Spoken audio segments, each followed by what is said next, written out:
Greetings, class, and welcome to Horror 101. Once again, I am your humble guide and teacher, Professor Macabro.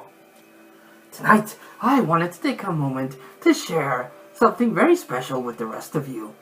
Yes, a class member has sent my way this drawing in appreciation for my obvious, magnificent work. It is a drawing of yours truly, submitted by a YouTuber called Diz69. I would say he captured my dashing good looks very well. Diz69 mostly focuses on video games, not so much the horror. He does Let's Play and reviews, and usually again talks about more video game related stuff. However, he's a very good artist. He has done artist drawings for other people, and he does it very well. He uses computer techniques to give lighting effects and the such. But me being a lover of the old school, I prefer the pen and paper style myself.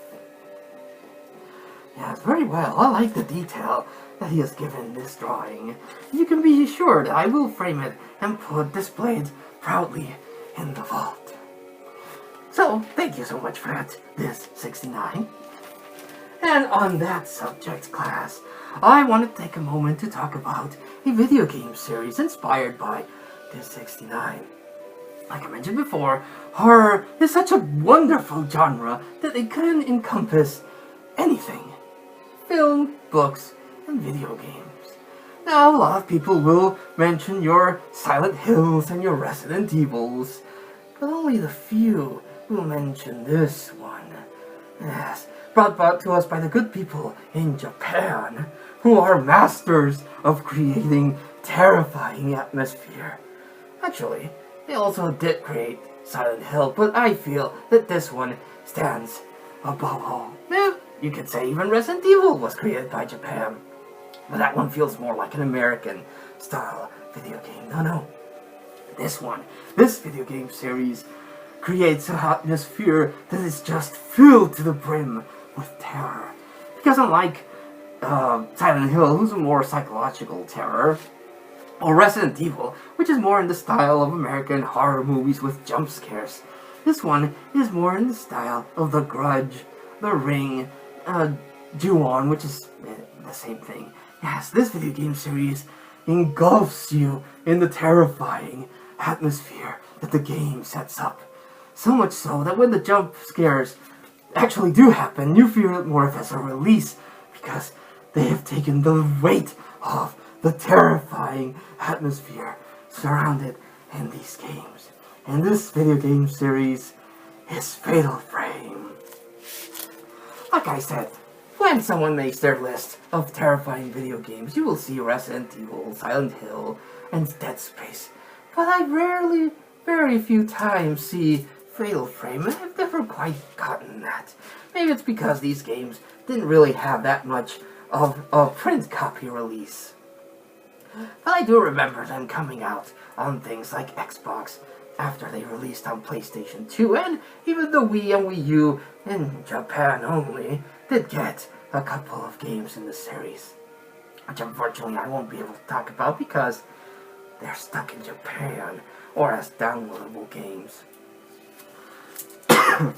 The first one, the Fatal Frame game, sets up that you are a girl, and maybe that's also a bit of a turn-off for people that you have to play as a girl, but it actually adds to the terror because a girl, not to be sexist or anything, but is usually not the badass character that you see, and when there is a girl in a video game series that's a badass, they usually go guns a-blazing. This one's more like the Clock Tower video game series that also is in Japan, where you're a girl that goes into this decrepit mansion looking for your brother. And you go and you find out that the whole thing is cursed because of an ancient ritual that kind of got botched. And you have to escape the ghost, as well at the same time trying to figure out what happened and seeing if your brother's still alive. Your only weapon and the only thing that will save you from the specters is the camera obscura. In ancient Japanese time, it was believed that if you took a picture of someone, you took part of their soul away. You know, cameras weren't very new in the days when the photography was created, so when they saw a picture of themselves or a family member, that led to that belief. And that is the inspiration for this. The camera obscura takes the life force away from the ghosts, giving you safety from the horrors that you see. However, there is a trick to it. You have to wait until the ghosts get really, really, really close to you. And that's when you take the picture, and that's when you take off more life force. You get more rewards, but unfortunately you take, if you're not good at it, more damage. This game series is so good. It is one of my favorite horror game series, unfortunately. Like I said, for some reason, it hasn't gotten that many entries. Only 5. And one I'm going to talk about. The best scene in the first game is at the beginning, when you're walking through the haunted mansion, into this deep dark corridors, which light up. And that's another thing, the lighting in this is so good. You only have your camera, and everything projects shadows, so you don't know what's actually an effect from the lighting or actually a ghost. So you're walking in this deep dark corridor, and all of a sudden, behind you, a specter walks by, and you're like, holy shit! So good. Yes, good memories of the first game. The second game is Fatal Frame 2, Crimson Butterfly. This is my favorite of the series. Whereas the first one was in a mansion, this one is in a whole village. A whole village is trapped in this curse from another botched ceremony. In this one, you play one of 2 twin sisters. Oh, the other sister appears to have psychic abilities, so when they enter the cursed town, it engulfs her. So you have to go and find her and save her and try to survive the night. You also have the camera obscura on your side, but because it is a whole village, it's like the first one, but multiplied by 10. It's a lot bigger, and you have different environments to interact with, like a lake and a well and so on.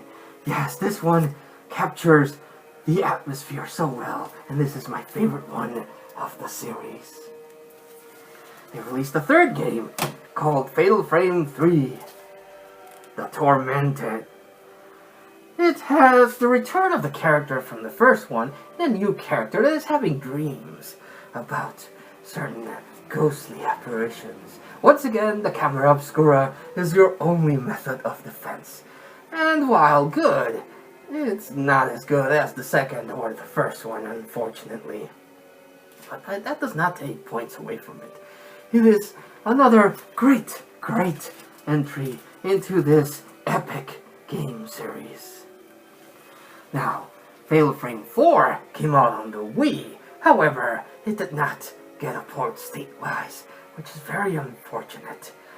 Yes, we got other games in the Project Rainfall thing that they started, but we didn't get Fatal Frame 4, which is a bummer.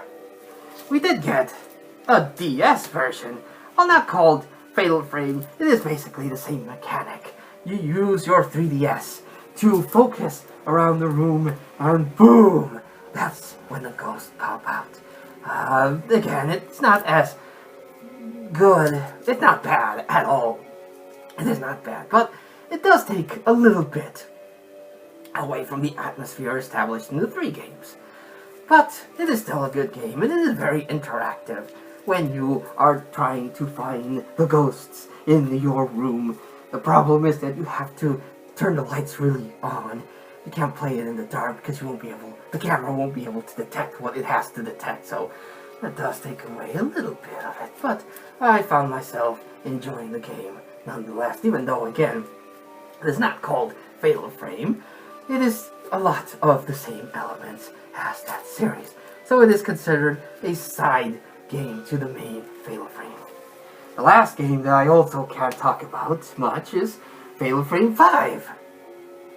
Unfortunately, that is available in America, but only as a digital download, and I do not like digital things at all.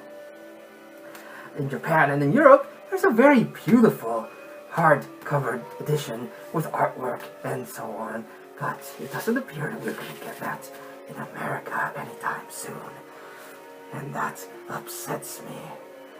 If you have a chance to pick up any of the video games in the Fatal Frame series, I welcome you to do so.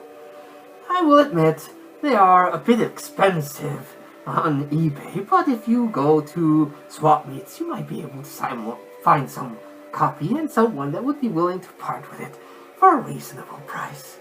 You would also unfortunately have to own a PlayStation 2 or a first-generation PlayStation 3, since those played PlayStation 2 games without any problem.